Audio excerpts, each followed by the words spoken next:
Baik, kita masuk kepada pembicara ketiga, Bapak Dr. Devriman Jafri, SKM MKM. Beliau adalah Dekan Fakultas Kesehatan Masyarakat Universitas Andalas. Selamat siang, Assalamualaikum Pak Dev. Ya, selamat siang Pak Moderator. Assalamualaikum warahmatullahi wabarakatuh. Baik, silakan Pak Dev menyampaikan materi Pak Dev. Jangan lupa Pak Dev, kita damai atau perang ini. Silakan. Ya, baik. Bismillahirrahmanirrahim. Assalamualaikum warahmatullahi wabarakatuh.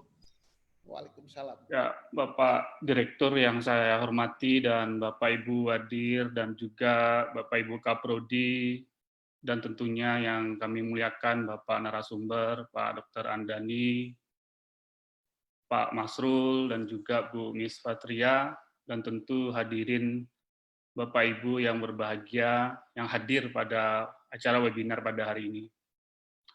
Baik Bapak Ibu semua, tadi sudah banyak yang disampaikan oleh Pak Masrul dan juga Pak Andani. Saya kira sikap tegas itu menjadi kunci di dalam proses penanganan ini, dan tentu saya sedikit memberikan tambahan perspektif di dalam epidemiologi dan juga kesehatan masyarakat. Dan Poltekkes meminta saya menjelaskan bicara tren dan analisis jejaring kontak ini, dan nanti kita tambahkan bagaimana strategi, dan tadi juga sudah banyak diulas oleh Pak Andani, dan tentu ini mudah-mudahan bermanfaat dan bisa kita diskusikan nanti ke depannya seperti apa, apakah tadi kita menjawab berdamai atau berperang, atau kita menyerah seperti itu. Baik, saya mulai yang pertama adalah bicara tren dan analisis jejaring kontak ini.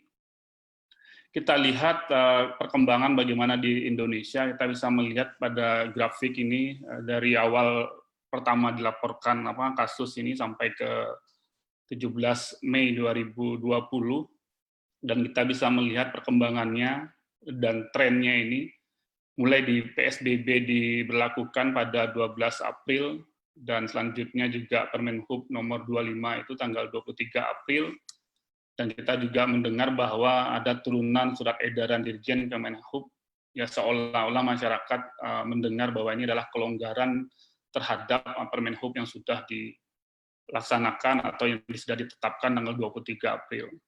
Nah, tadi kita bisa melihat dari perkembangan kasus ini memang tren konfirmasi positif ini terus meningkat dan sangat berfluktuatif, dan ditambah juga angka kesembuhan juga meningkat seperti itu, dan memang angka kematian sudah cukup turun karena memang masifnya deteksi kasus pada saat ini, yang awalnya memang kisaran antara 8-10%, dan sekarang pada saat ini setelah masifnya lab-lab yang ada di Provinsi Indonesia, termasuk juga Sumatera Barat, dan angka kematian itu di kisaran angka 6%. Nah, kita bisa melihat juga bagaimana evaluasi kasus konfirmasi positif ini di harian dan sebelum sesudah PSBB ini.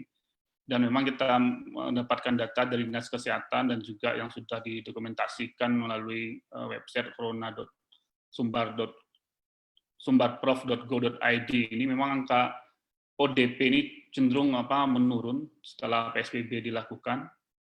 Nah, tapi memang tadi yang disampaikan oleh Pak Dr. Andani bahwa tentu masifnya deteksi kasus dan termasuk juga kapasitas lab yang kita sudah punya 2 ya, veteriner yang ada di Bukit Tinggi dan di FK Unan.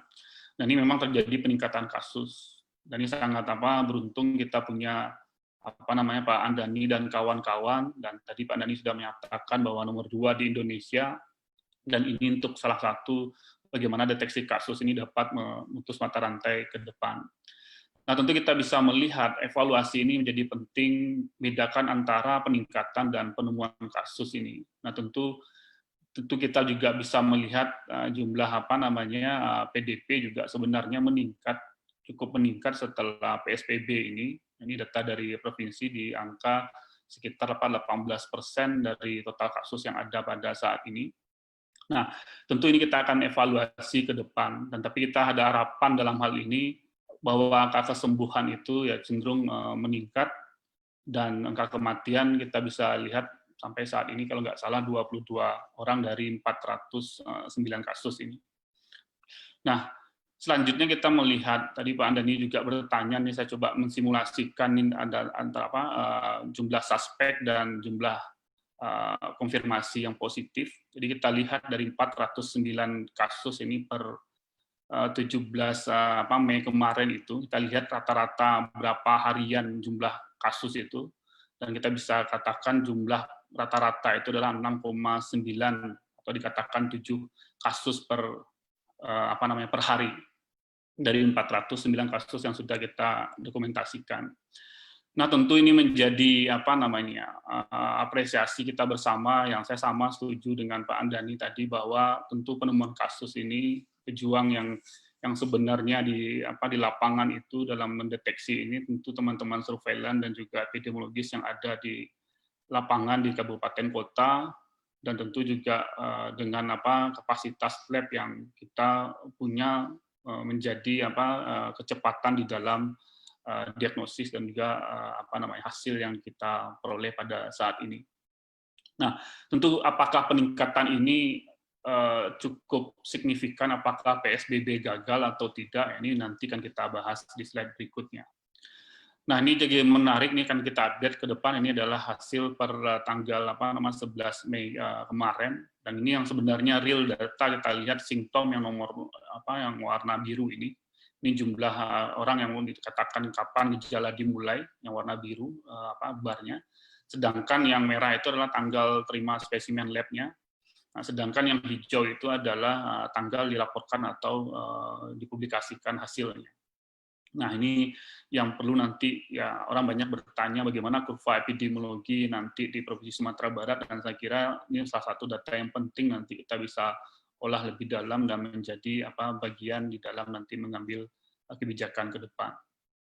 Nah, saya masuk ke jejaring wilayah kontak nih karena waktu kita terbatas.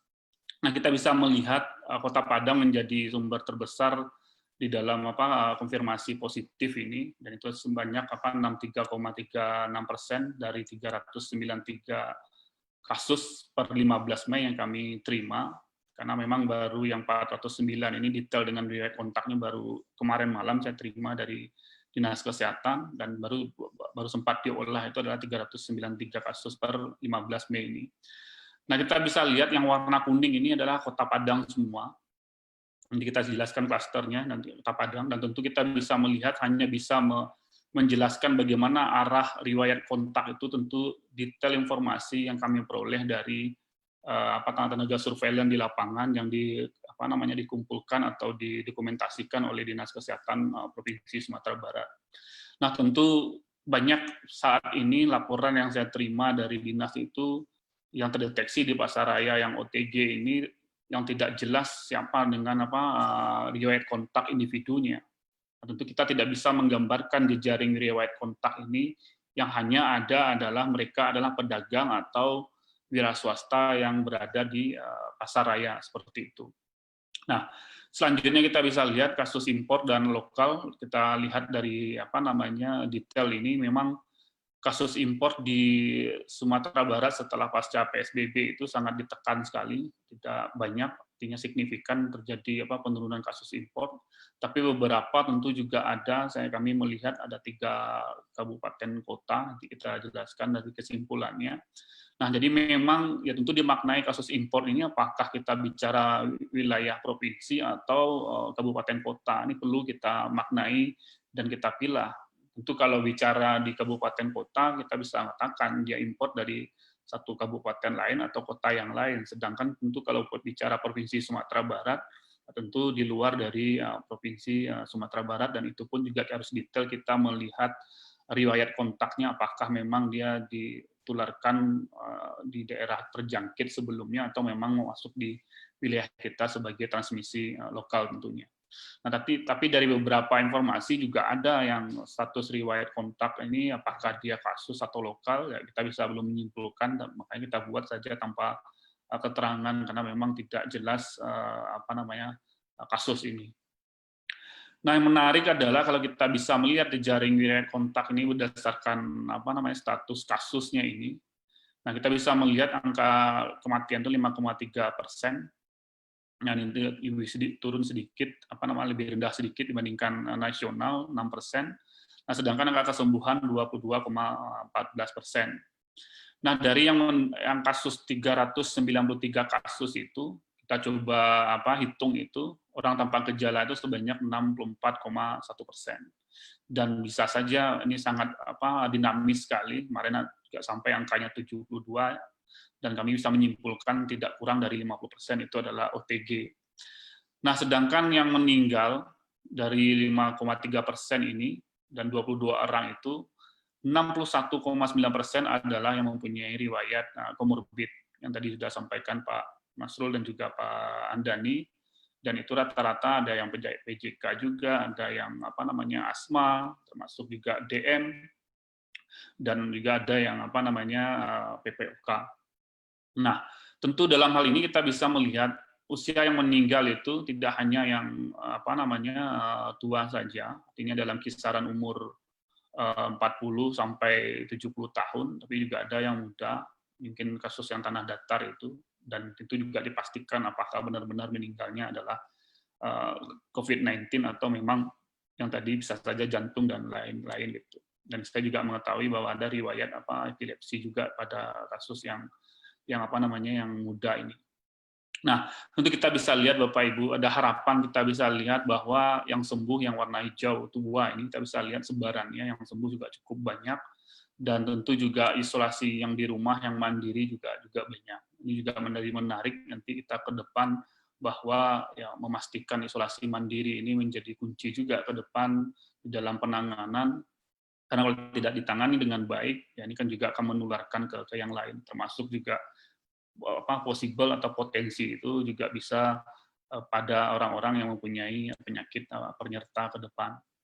Nah, kita bisa lihat laki-laki dan perempuan juga proporsinya hampir sama, nggak jauh berbeda perubahan ini, saling menularkan, dan rentang usia antara 20 sampai 70 tahun ini proporsi yang paling besar, ya rata-rata atau di atas 15%. Nah, jadi ini sebenarnya kalau kita bisa klasterkan, saya juga sudah sampaikan kepada Pak Gubernur, ya alhamdulillah pada saat ini kita masih bisa mengklasterkan seperti ini.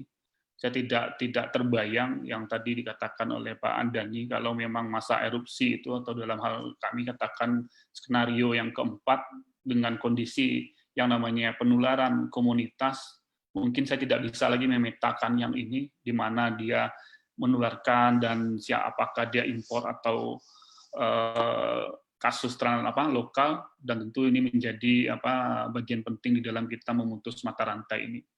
Nah, ini Bapak Ibu, ini yang 299 kasus, ini saya menjelaskan saja, ini klaster yang yang pasar raya, dan kita bisa melihat rata-rata dari keseluruhan berdasarkan pekerjaan ini adalah tenaga kesehatan atau orang yang bekerja di instansi kesehatan, dan tidak satupun dari keterangan itu bahwa orang tenaga kesehatan ini yang terkait langsung terhadap penanganan COVID-19. Nah, tentu tadi Pak Andani sudah menyampaikan, tenaga kesehatan yang orang yang bekerja ini bisa saja tenaga administrasi, atau volunteer yang di Puskesmas, dan termasuk juga yang di UGD. Nah, ini yang seharusnya yang rentan dan sangat berisiko. Tidak hanya SOP yang mungkin tidak diketahui, bisa saja SOP sudah diketahui, tapi kalau pasien berbohong atau tidak jujur di dalam menyampaikan gejala dan juga riwayat perjalanan, tentu ini kan dijadikan penanganan pasien biasa, dan kemudian hari ternyata ada gejala dan ini positif COVID-19. Inilah yang saya katakan bisa dua sisi, baik dari pasien maupun juga petugasnya. Nah, kita bisa lihat klaster yang juga ada di Padang Panjang, dan ini juga termasuk ya kelalaian dari mungkin pihak rumah sakitnya juga, dan bisa juga dari sisi pasien yang awal-awal mungkin tidak menduga bahwa ibu hamil ini yang positif, dan bisa saja kita duga juga menularkan dari suaminya yang mempunyai riwayat jalan dari daerah terjangkit yang dari Jakarta. Nah, ini banyak Bapak Ibu, nanti secara detail kita bisa update juga, dan ini bentuk 393 kasus yang kita bisa lihat di sini. yang tadi kita gambarkan dari 299 dan ini yang update terbaru 15 Mei 2020. Dan itu memang banyak yang berdiri sendiri, dan itu rata-rata adalah orang yang dari pasaraya atau orang yang bekerja pasaraya yang tadi Pak Andani mengatakan.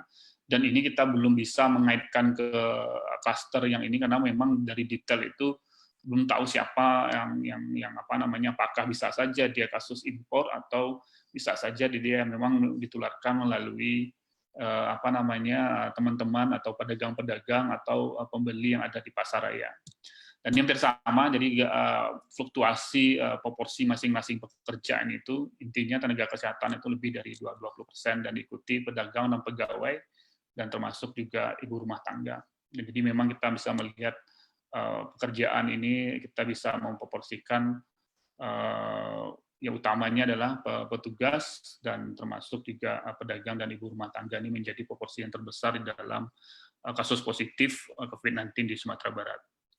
Nah, ini saya menjelaskan kepada Bapak Ibu bahwa tentu dalam kondisi saat ini kita dominasi penularan lokal, artinya kasus transmisi lokal, dan kita bisa mengklasterkan kasus ini. Dan tentu jangan sampai, ya sama tujuan kami dengan Pak Andani itu adalah jangan sampai terjadi ya penularan sifatnya komunitas yang tidak jelas lagi sumber penularannya, apakah dia lokal dan impor, apalagi dengan kondisi saat sekarang seolah-olah PSBB berjalan tapi dengan apa namanya peraturan yang ada di pusat seolah melonggarkan itu.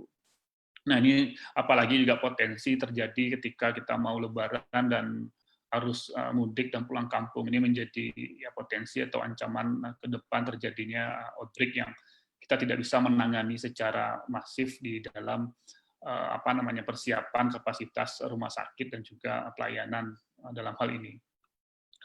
Nah, jadi ini evidence yang kita dari data yang kita analisis dari Dinas Kesehatan Provinsi yang diberikan secara grant access kepada kami, bahwa memang tenaga kesehatan ini merupakan proporsi yang terbanyak, atau lebih dari 20%, dan ini sangat dinamis perubahannya nanti ke depan.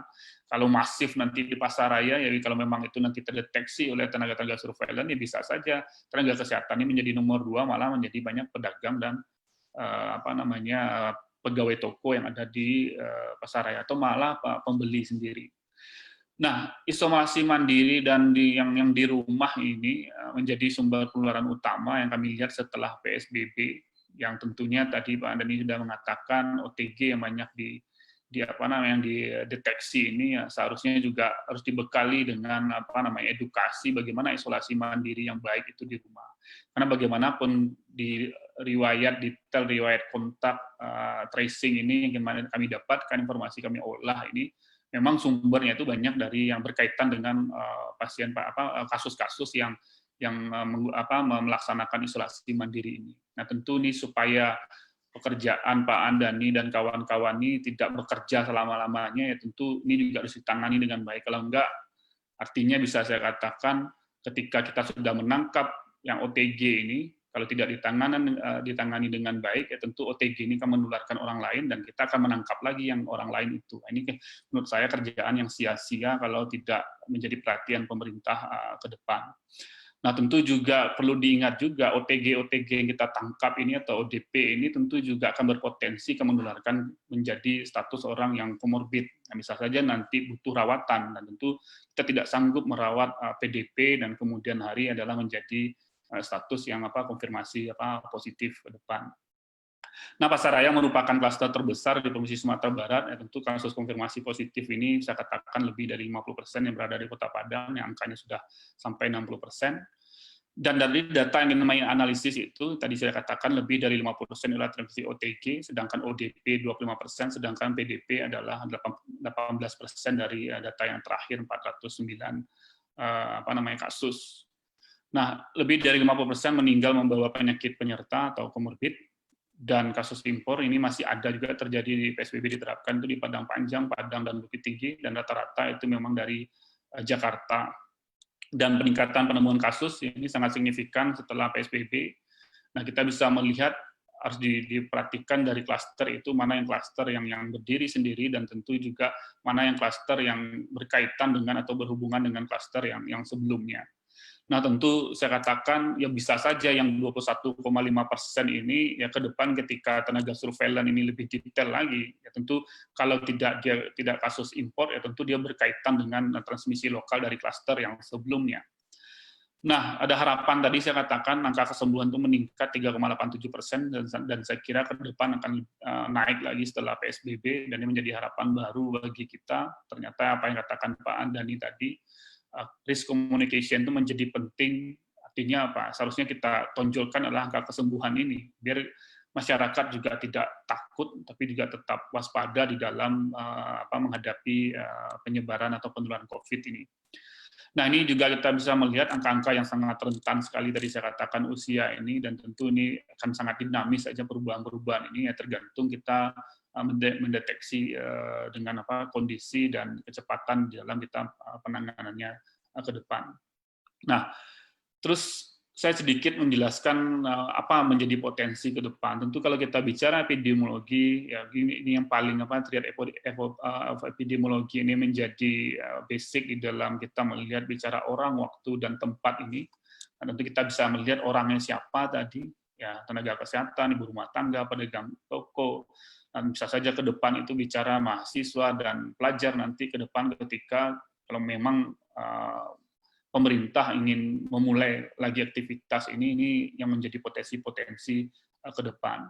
Nah, waktunya kapan? Ya tentu kita bisa melihat potensi itu yang menjelang, ya kita ingin menjelang Lebaran ini dan sesudah Lebaran. Nah, menjelang kita bisa melihat sudah mulai buka juga, orang sudah beli baju rayu juga, dan termasuk juga aktivitas sudah mulai dilonggarkan. Dan mudah-mudahan kalau memang masyarakatnya sudah siap dengan kondisi ini, ya tentu kita perubahan perilaku itu menjadi kunci di dalam pencegahannya nanti ke depan. Ini juga sekolah atau kuliah dibuka kembali, nah tentu juga orang bekerja dibuka kembali tanpa pembatasan, dan termasuk juga moda transportasi mulai dilonggarkan. Nah, tempat-tempat yang akan menjadi potensi ke depan adalah ya tentu seperti biasa kita bisa melihat pelayanan kesehatan yang tadi sudah digambarkan, pusat belanja, isolasi mandiri dan di rumah, dan ini potensi berikutnya tempat ibadah, tempat kerja atau kantor, dan termasuk sekolah dan tempat rekreasi. Apalagi kita bisa melihat ya apakah mungkin masyarakat tetap juga pergi ke Pantai Padang misalnya atau Pantai Coroco. Namun Lebaran ini juga butuh sudah jenuh di rumah, dan ini juga menjadi potensi berikutnya. Nah, saya menjawab dari pertanyaan dan juga topik pada hari ini yang tadi disampaikan Pak Direktur. Ini saya coba menggambarkan kondisi kita saat sekarang. Berperang di awal, dan Pak Presiden juga mengatakan berdamai, dan ada tagar Indonesia terserah, dan apakah ini merupakan penyerahan diri ketika kita ingin menyesuaikan kondisi saat ini, ya tentu kesehatan tidak menjadi prioritas, sedangkan ekonomi menjadi prioritas penting di dalam supaya masyarakat ini bisa beraktivitas tentunya. Ini yang harus kita jawab, dan kita juga harus berpikirkan setelah kita anggaplah menyesuaikan atau Indonesia terserah ini atau menyesuaikan ini, apakah what next-nya ke depan, apakah pandemi secara komunitas itu akhirnya kita tidak bisa berkata-kata lagi, ya tentu ini perlu renungan besar. Apakah perubahan sikap seperti ini memperkeruh suasana, atau memang ini salah satu strategi di dalam artinya kita berdamai itu supaya masyarakat tidak panik. Dan itu perlu ketegasan dari pemerintah di dalam bersikap ini. Karena sikap itu menurut kami adalah tentu menjadi kunci di dalam menentukan keberhasilan kita ke depan. Nah, juga ada pertanyaan, jangan-jangan kita merupakan kelinci percobaan di dalam eksperimen yang namanya pembatasan sosial berskala besar itu. Karena dengan perubahan-perubahan tadi, ya artinya tidak ada kepastian sebenarnya langkah yang diambil oleh pemerintah. Dan kita tidak menyalahkan juga mungkin dinamisnya atau dinamika penularan atau kondisi COVID ini yang akhirnya pemerintah tidak siap di dalam membuat kebijakan itu. Nah, saya juga baru dapat undangan ternyata untuk profesi akan membahas dengan Pak Muldoko hari Rabu besok itu bicara Indonesia terserah ini nih. Bayangkan waktu kita habis yang seharusnya kita bekerja, apa yang katakan sampaikan Pak Andani tadi, akhirnya kita habis waktu untuk menghadapi buzzer dan juga kondisi-kondisi yang tidak menjadi dinamika sosial yang ada di masyarakat. Nah, sedangkan tidak fokus di dalam penanganan COVID-19 ini. Nah, tentu kita bisa melihat apa indikator keberhasilan nanti di dalam ini. Ya, tentu saya sering mengatakan, jangan hanya memaknai hanya penurunan jumlah kasusnya saja, atau tidak ada penyebarannya, meskipun yang menjadi kunci utama nanti ketika apakah kita berhasil apa tidak. Nah, tentu yang paling penting fondasi itu adalah bagaimana pelaksanaan PSBB itu sendiri. Karena bagaimanapun, ini yang perlu dikaji betul, yang 6 item pembatasan itu. Kalau bisa kita mendapatkan data per masing-masing kabupaten kota, apakah berjalan baik dengan apa atau tidak. Sedangkan informasi ini kita hanya mendapatkan dari media saja, dan itu sifatnya juga parsial, bukan artinya satu-satu kasus dan bukan menjadi mengeneralisasi di kabupaten kota tersebut. Nah, sedikit saya coba menggunakan kuadran analisis ya yang saya coba buat ini. Jadi bedakan antara hasil PSBB, tentu kalau hasil PSBB adalah indikator kajian epidemiologinya. Bisa saja kondisi hasil kajian epidemiologinya baik dan bisa saja nanti tidak. Tentu dengan kondisi baik adalah ya tentu terjadi penurunan kasus yang signifikan. Nah, sedangkan kita juga terlambat dalam kondisi ini ya tentu bagaimanapun delay kasus itu membuat kondisi indikator epidemiologi menjadi tidak baik. Adalah hal kita penemuan kasus itu menjadi penting di dalam pengendalian. Nah, tentu juga kita bisa membandingkan antara ya tentu harapannya adalah ketika PMK ini dibuat, proses yang baik itu menghasilkan kajian epidemiologinya juga baik. Nah, kalau seandainya nanti prosesnya baik dalam 6 item ini, ketika nanti hasil epidemiologinya tidak baik, nah tentu jangan dimaknai bahwa PSBB-nya gagal. Bisa saja kita delay di dalam penemuan kasus. Dan bisa terjadi juga transmisi lokal, sedangkan imported cases sudah kita tekan dengan baik.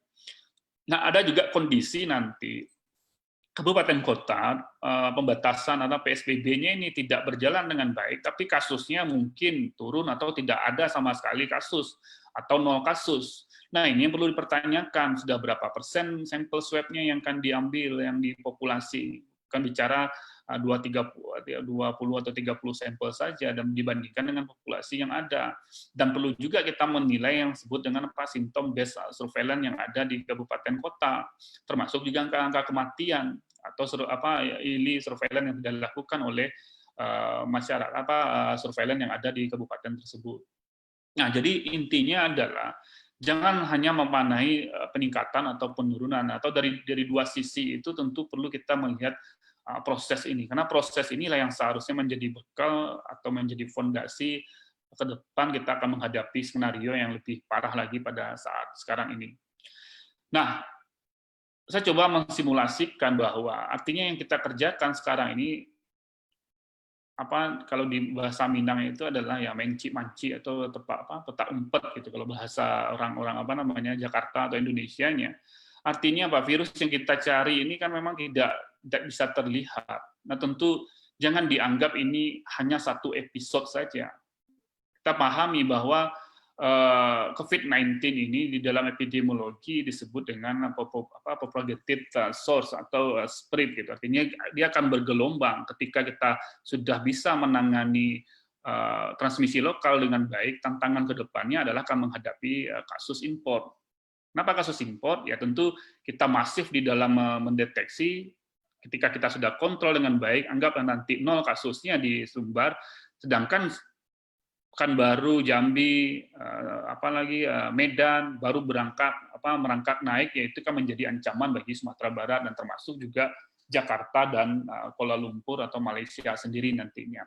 Nah, jangan sampai permainan ini tidak selesai, akhirnya kita akan bermain petak umpet terus gitu di dalam penanganan ini. Tentu juga perlu upaya bagaimana perilaku pencegahan itu menjadi penting di dalam fondasi bekal kita ke depan.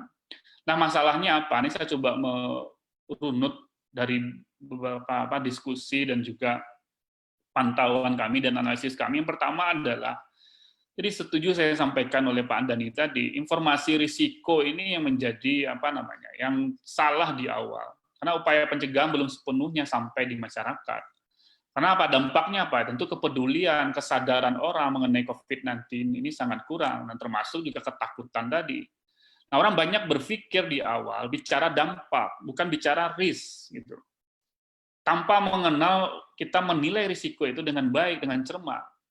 Artinya apa? Dengan mengenal risiko dengan baik dan cermat, dampak itu dapat kita minimalkan ke depan. Dan dengan menentukan strategi yang tepat dalam pengendalian dan pencegahan. Nah, ini yang dari awal sudah salah yang dilakukan masyarakat memahami ini, dan termasuk juga intervensi yang dilakukan pemerintah yang tidak masif di dalam memberikan komunikasi risiko ini, yang seharusnya nggak perlu ditakuti, yang kata Pak Andani tadi, ya seharusnya kita bisa menangani, menjelaskan kepada masyarakat. Nah, dengan paranoid yang tadi stigma negatif tadi. Yang ketiga adalah opsi kebijakan yang diambil ini berubah-berubah. Keselarasan pusat dan daerah memperparah keadaan saat sekarang, di mana kita harus juga berpacu di dalam kecepatan penularan COVID-19 ini.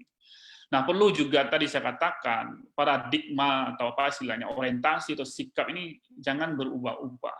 Kita kalau mau berperang, ya berperang di awal. Jangan mau berdamai lagi atau mau menyerah nanti. Ini akan menjadi gejolak sosial, itu yang katakan tadi.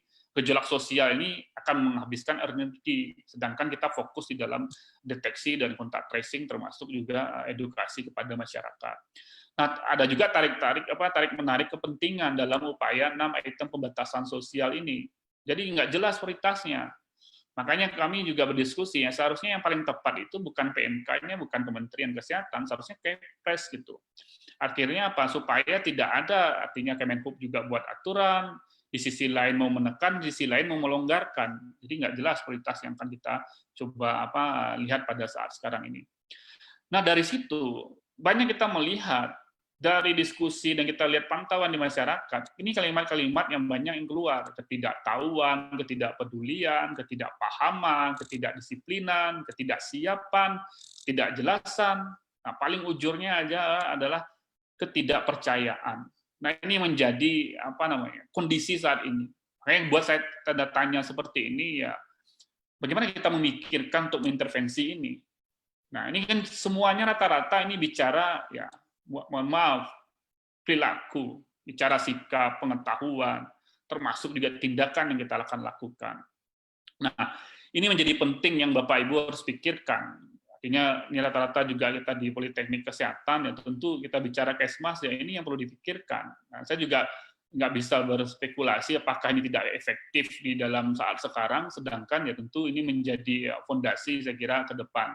Tidak hanya COVID-19 yang kita hadapi, ya tentu juga pandemi-pandemi atau penyakit menular lainnya. Nah, saya sedikit, ini mungkin Bapak Ibu sudah melihat selama ini yang saya jelaskan, kuadran inilah banyak kondisi di masyarakat.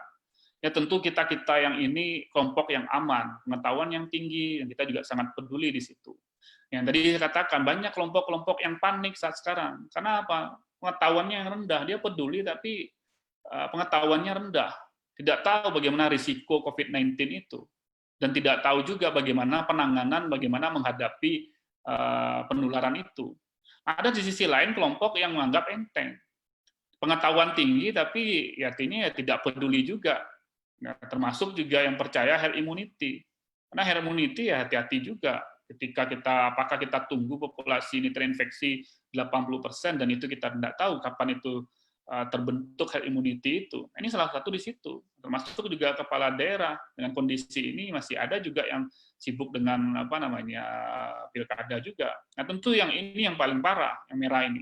Kelompok yang tidak terjangkau, yang tidak peduli dan pengetahuan yang rendah. Dan ini biasanya hanya memikirkan hanya perut saja. Ini yang seharusnya BLT dan bantuan sosial itu yang seharusnya ini yang cepat diintervensi supaya dia naik ke kuadran yang hijau ini.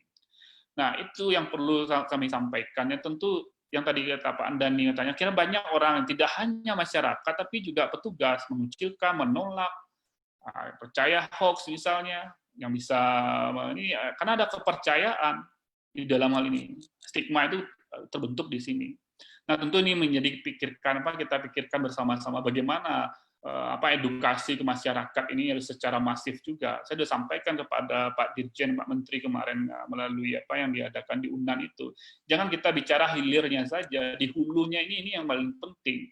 Nah, saya kira bicara hulu juga, apalagi promosi kesehatan, tidak di awal saya, seharusnya sampai kapanpun dia harus berkelanjutan, karena ini menjadi fondasi. Kalau tidak, masyarakat kita tidak siap menghadapi pandemi yang berikutnya. Saya nggak tahu apakah COVID-19 saja akan kita hadapi ke depan. Nah, bentuk intervensinya adalah masyarakat dan juga kebijakan dan juga fasilitas kesehatan. Nah, tentu dalam PSBB ini seharusnya kalau Bapak Ibu ingin memaknai, seharusnya pemerintah mempersiapkan fasilitas kesehatan dengan baik. Ketika skenario level 4 itu terjadi, atau Pak Andani mengatakan erupsi itu terjadi, ini harus disiapkan sekarang, dan ini butuh biaya. Nah, masyarakat apa ya? Artinya apa? Dididik masyarakatnya. Mendidik masyarakat tentu merubah perilaku nggak semudah membalik telapak tangan. Butuh inovasi dan pemikiran of the box, bagaimana yang humanis dan masyarakat itu bisa sadar. Apalagi karakter masyarakat kita kalau wujud yang belum ada dia nggak takut gitu. Ini kan butuh berpikir keras kita di dalam intervensi ini, karena ini menjadi fondasi. Sedangkan PSBB itu adalah kebijakan yang intervensi yang dilakukan oleh pemerintah. Nah, ini ada satu makna yang perlu Anda pahami, Bapak Ibu semua, dan ini sangat dalam sekali maknanya. Artinya apa? It's your attitude more than your aptitude that will determine your altitude. Artinya apa? Sikap kita itu memang tidak sebagus dengan kehebatan kita atau kecakapan kita, tapi sikap itu dapat menentukan keberhasilan kita ke depan. Nah, ini menjadi kunci menurut saya. Sikap itu menjadi kunci, seperti Pak Andani katakan di awal. Bagaimana sikapnya dia, itu yang menjadi kuat di dalam kita keberhasilan yang akan kita capai ke depan. Nah, perlu dipikirkan juga determinan kunci itu adalah ini. Kalau tentu kita bicara epidemiologi tadi saya katakan, ini bicara orang per orang, itu mobilitas pergerakan ini menjadi kunci. Pengetahuan, kesadaran, dan ini sudah dilakukan oleh Pak Andani dan kawan-kawan dari detection dan termasuk tenaga surveillance, contact tracing, dan ini yang perlu persiapkan kapasitas SDM, infrastruktur, dan yang lainnya. Nah, ini kan tentu pemerintah kita bisa ini. Nah, kalau determinan kunci ini ingin dimainkan, ya tentu termasuk yang tadi saya katakan, apakah misalnya mobilitas ini akan dilonggarkan? Pertanyaan saya adalah, apakah kapasitas SDM infrastruktur kita sudah siap untuk menampung pasien-pasien PDP dan nanti yang komorbid itu? Ini perlu dipertanyakan. Saya kira jawabannya sehebat Amerika pun nggak sanggup, apalagi Indonesia, apalagi Sumatera Barat. Dan tentu ini perlu dipikirkan, dimaknai oleh pemerintah daerah. Nah, jadi ini strategi yang saya coba kami buat ya. Sikap itu menjadi kunci karena menentukan sukses dalam pengadaan itu ya cepat, cermat, tepat, dan tegas. Nah, tingkat kesadaran masyarakat ini juga menjadi bagian di dalam menentukan sikap tadi. Ini masyarakat kita memang belum punya pengalaman menghadapi pandemi ini. Kita belum mempunyai komunitas yang bisa dipercaya, yang artinya masyarakat yang mempercayai pemerintahnya, dan sebaliknya pemerintah juga percaya kepada masyarakatnya. Nah, saya mengatakan memang fondasi utama itu tidak jauh adalah memang perilaku pencegahan. Yang tadi saya katakan bahwa ya jaga jarak, menggunakan masker, APD yang sesuai, dan termasuk juga pembatasan perjalanan itu. Nah, dan termasuk juga personal hygiene yang kita pelajari selama ini. Ini menjadi fondasinya ketika kita ingin hidup dengan COVID-19 ini. Kalau memang aktivitas sosial atau pemerintah nggak mampu melaksanakan lockdown untuk saat ini. Nah, itu juga penting adalah ini transparansi dari informasi ini, karena ini menjadi penting. Ketika kita menilai risiko itu dan dampak itu, dan termasuk juga kejujuran di dalam melaporkan. Ini yang dibutuhkan. Karena apa? Kalau tidak jujur artinya apa? Yang kita potret itu bukan data yang sesungguhnya di lapangan. Nah, estimasi yang dibuat, prediksi yang dibuat itu hanya sebagai alert saja. Makanya nggak perlu sering-sering kita membuat pemodelan-pemodelan, karena itu hanya menjadi alert. Sedangkan tentu yang real data yang di lapangan ini harus kita perlu kita dokumentasikan dengan baik, dan kita bisa melihat bagaimana pergerakan kasus dan penyebarannya.